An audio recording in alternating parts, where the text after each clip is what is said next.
খুব সুন্দর একটা দিন পার করতে চাইলে চলে আসেন আমাদের সাথে। হ্যালো এভরিওয়ান, আসসালামু আলাইকুম। সবাই কেমন আছেন? তো আজকে আমি একটা আমার নতুন ব্লগ শেয়ার করতে যাচ্ছি। বাড়ির সকলে মিলে আজকে আমরা কোথাও ঘুরতে যাব, তো প্ল্যান করে নিয়েছি। সবাই বাসা থেকে যে যার যা খুশি রান্না করে নিয়ে আসবে। তো আমি বেশি ঝামেলা করিনি, আমি একটা চাউমিন রান্না করেছি আর আমরা বিস্কিট আর কোক নিয়ে গিয়েছিলাম।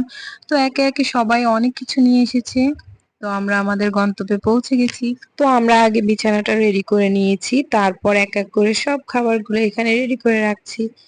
আর বাচ্চারা তো একদম পাগল হয়ে গেছে, কখন এগুলো খাওয়া দাওয়া করবে। আমরা প্রতিটা মেম্বারই যে যা পেরেছি নিয়ে এসেছি। আর আমার এখানে সব স্পেশাল আইটেমস গুলো মেক করেছে আমাদের কাকি। তো বাচ্চারা এখন কেক খাবে, আমরা বসে আছি কখন কেক কাটা হবে, তার আগে একটু আমরা ভিডিও করে নিয়েছি।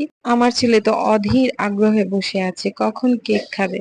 কেকটা আসলে অনেক অনেক টেস্ট হয়েছে, অনেক ইয়াম্মি ছিল। ছেলেকে জিজ্ঞেস করছিলাম, বাবা তুমি কি কোক খাবে নাকি স্প্রাইট খাবে? সে স্প্রাইট খাবে। আর এই যে আমার চাউমিন, এটা অনেক স্পেশাল কারণ এটা আমি অনেক কষ্ট করে রান্না করছি গরুর মাংস দিয়ে। তো খাওয়া দাওয়া শেষে যে যার মতো আমরা ঘোরাঘুরি করছিলাম, আমি আমার ছেলেকে নিয়ে এক সাইডে চলে এসেছি। আর আমার ছেলের দুষ্টুমি তো আপনারা দেখতেই পাচ্ছেন। আমরা যেদিন ঘুরতে গিয়েছি সেদিনের সকালটা ছিল অনেক অনেক বৃষ্টি, তাই চারদিকটা অনেক কাদা ছিল।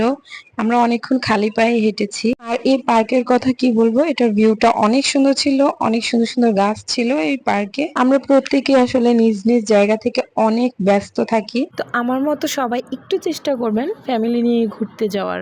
আর হ্যাঁ, আমরা ওইখানে মেহেদি নিয়ে গিয়েছিলাম, অনেক সুন্দর করে আমরা মেহেদি ডিজাইন করেছি। আর হ্যাঁ, এই শাড়িটা আমার মায়ের। এই শাড়িতে আমাকে কেমন লেগেছে আপনারা অবশ্যই আমাকে জানাবেন। আর এই যে হচ্ছে কাকি, যে কষ্ট করে এত কিছু বানিয়েছে আমাদের জন্য। তো সব মিলিয়ে অনেক সুন্দর একটা দিন কাটালাম।